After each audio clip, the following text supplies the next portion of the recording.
Muito boa tarde, Brasil. Começando mais uma Tarde Sua aqui na nossa Rede TV. Hoje, claro, nós vamos continuar repercutindo a segunda parte da entrevista que o Gugu Liberato fez com o Bruno lá na Record. E, inclusive, com o depoimento da mãe da Elisa Samúdio, a dona Sônia, que foi um momento muito comovente do programa, onde realmente ela diz que o Bruno tem que pedir perdão para Deus. E ele falou que ele não vai pedir perdão para a dona Sônia nunca, porque ela não foi uma mãe de verdade. Ele ainda se acha no direito, não é, de ofender, de insultar a dona Sônia, independente se ela foi mãe de verdade, se ela não foi mãe de verdade. Ela perdeu a filha que ela amava e pelas mãos dele, da turma dele, quer dizer, é um absurdo, é uma audácia, é uma ousadia o que ainda tem coragem de dizer, o que ainda tem coragem de falar. Então, hoje nós vamos repercutir tudo isso, a entrevista da Ingrid também, não é, da mulher do Bruno, contando o lado dela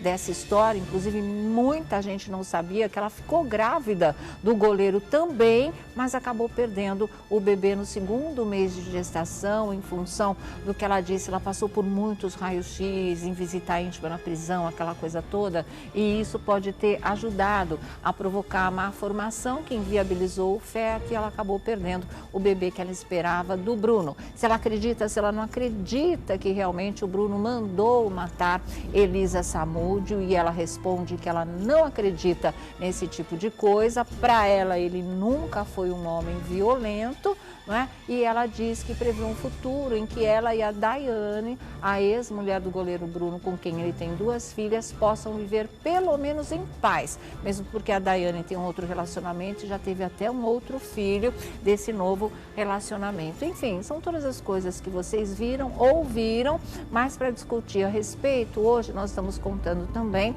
com o delegado, o Dr. Edson Moreira, aqui conosco, porque o Bruno, nessa entrevista para o Gugu Liberato, ele toda hora falava no delegado, como se o delegado é que tivesse colocado toda a culpa nele, como se o delegado é que tivesse jogado as pedras no caminho dele, e esse delegado não é outro que não seja o Dr. Edson Moreira, responsável absoluto pelas investigações do caso Bruno, e que hoje tem muita coisa para falar aqui para a gente, e hoje ele também é deputado federal. Muito obrigada pela presença, viu, doutor? Boa tarde, Sônia, prazer imenso estar aqui. Obrigada. Saudade de vê-la você como pessoa, né? Muito obrigada. Inclusive o Celso Russomano, que é deputado federal também. Ele é meu afilhado. afilhado. Mandou um grande abraço, falou que você é amigaça. Obrigada, é verdade, dele. sou madrinha de casamento dele. Muito prazer, obrigada mesmo por você estar aqui com a gente. E olha, e nós vamos conversar com o Jorge Lordelo aqui conosco mais uma vez, nosso especialista em segurança, apresentador da Operação de Risco aqui da nossa Rede TV, que inclusive, né, vem acompanhando o caso, como a gente sempre diz, né, Lordelo, desde que infelizmente o crime aconteceu. Ontem você viu a segunda parte, né, e vai contar pra gente o que achou dessa história. Você não gostou da máquina da verdade, é disso que você vai falar também, né? Não gostei, eu entendo um pouco sobre polígrafo, vou poder explicar como é que funciona o verdadeiro polígrafo. Foi utilizado no programa do Gugu, uma chamada tal máquina da verdade, que faz uma análise apenas de um vídeo.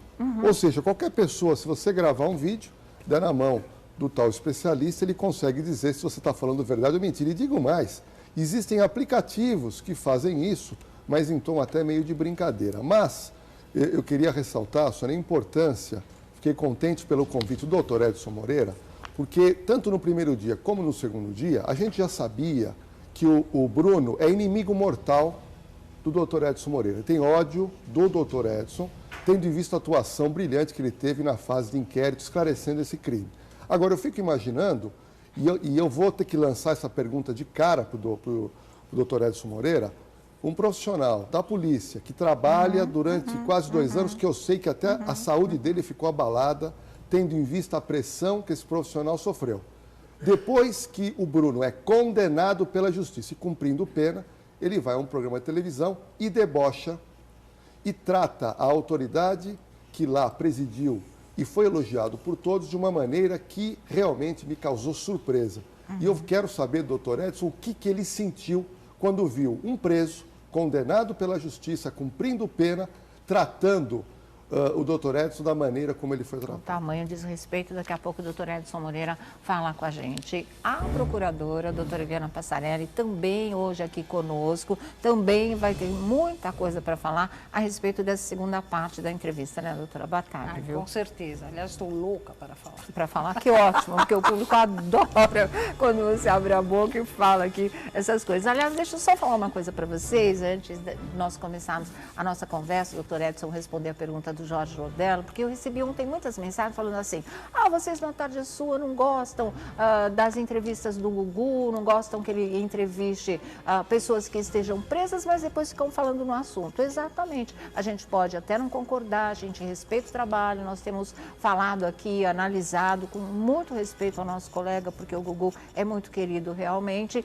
mas não dá para ignorar a repercussão do fato, a repercussão dessas entrevistas. E a partir do momento que é de interesse público que se discuta esse assunto, a gente está aqui discutindo. Também é o nosso papel. E além do que, a gente cobre esse caso, infelizmente, desde o primeiro dia em que aconteceu. A gente tem um material imenso aqui, como vocês viram. Só o nosso programa que poderia colocar no ar para vocês, a Elisa Samúdio falando do lado dela dessa história, como nós colocamos ontem. Então, que um colega deu o start, deu o começo, fez as entrevistas, isso não quer dizer que a gente não possa continuar abordando o assunto, inclusive com os elementos que ele trouxe à tona. E é isso mesmo que a gente vai continuar fazendo aqui, tá certo? Doutor Edson Moreira, como é que o senhor se sente sendo assim, com tanta ênfase, lembrado pelo Bruno? Bom, antes de começar a responder a pergunta, tem que lembrar que vocês cobriram o caso desde o começo, inclusive na fase de investigação. Vocês mandaram um psicólogo e um advogado para... Exatamente, para acompanhar com ele lá, toda essa história. Puderam ver que a lisura foi total, integral na investigação. Né? Quer dizer, exatamente. Então, para começar, o seu programa acompanhou desde o começo, na casa e tudo mais. É verdade. Então, vocês têm tudo aí. Agora, com relação ao Bruno, é o seguinte, teve uma investigação, infelizmente, ele cometeu um crime, tirou a vida de um ser humano que dizem, eu conversei um dia desse com uma pessoa, não vou falar o nome. Claro, fique à vontade. Porque ele não me autorizou a falar o nome dele. Claro, não tem problema. Mas, dirigente de futebol, conheceu o Bruno, conheceu a Elisa Samúdio, falou que a Elisa Samúdio era uma pessoa maravilhosa.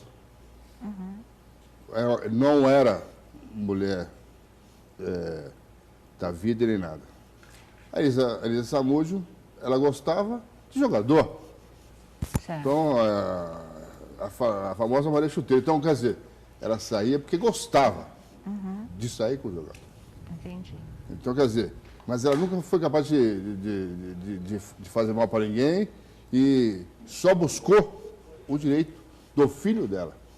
Que ela ainda tinha esperança, segundo essa pessoa falou para mim, que antes de ir para o Rio de Janeiro, que ele o chamou para ir para o Rio de Janeiro, chamou a Elisa para ir para lá, que ia reconhecer o filho, que ia arrumar um apartamento para ela. Esse dirigente falou. Então, o que aconteceu? Ele falou assim, não vai, fica por aqui, tranquila. Vai, se você for lá, pode ter problema. Pode ter problema, fica por aqui mesmo e tal. Mas que ele estava premeditando, segundo ele. Sim. Contou para mim. Estava premeditando. Tudo bem. Então, ele cometeu fazendo esse adendo aqui, eu vou seguir o caso. Cometeu o crime, sequestrou a moça, junto com o sobrinho, tudo, foi investigado. Ele pensou que nunca ia ser descoberto isso. A raiva dele, o ódio dele talvez, seja porque foi descoberto o crime. Mas, pelo que eu pude notar também na entrevista, não mostra nenhum arrependimento. Está marcado pelo tempo, afinal de contas. Dia 9 de julho, agora vai fazer 5 anos que ele está preso. 5 anos.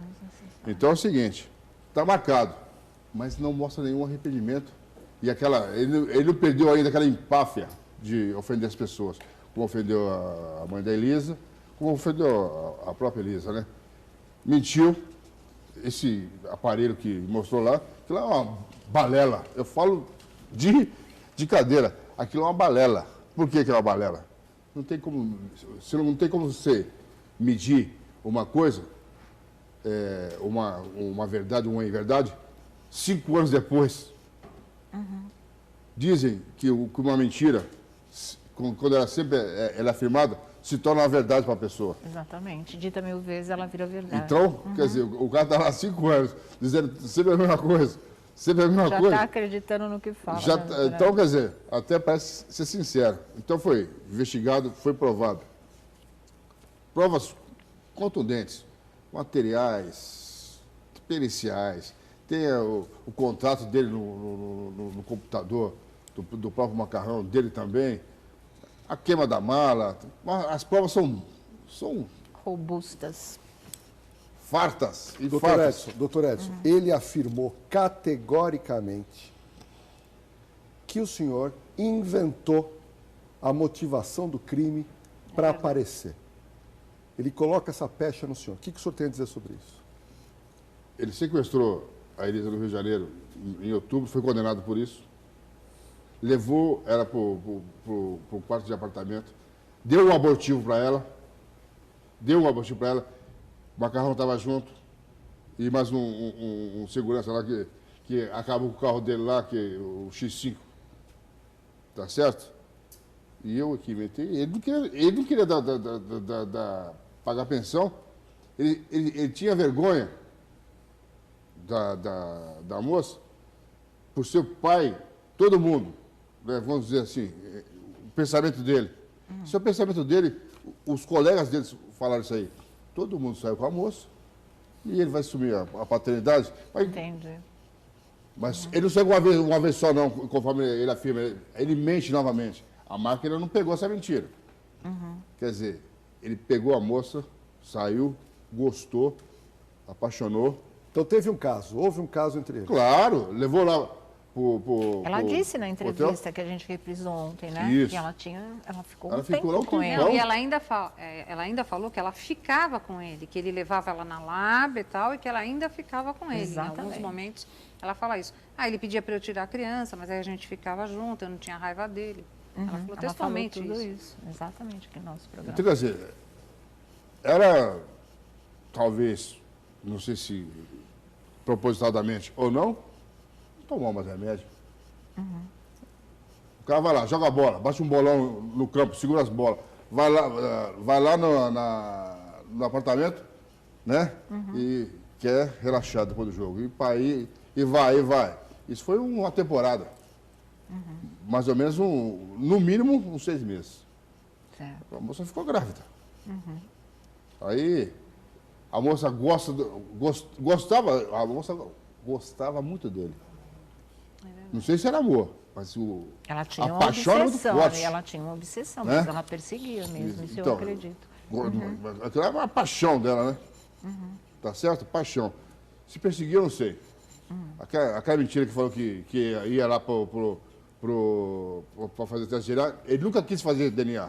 Nunca quis. Que ia lá, que tinha no laboratório, que tinha imprensa, estava lá, mentira. A outra vez a máquina não pegou essa aí.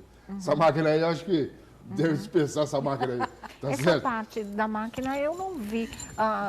Teve muita mentira e muita verdade ou tudo verdade? Não, pro a Bruno? maioria é praticamente verdade. tudo Maioria é é verdade. A verdade? máquina... O que acontece, Sônia?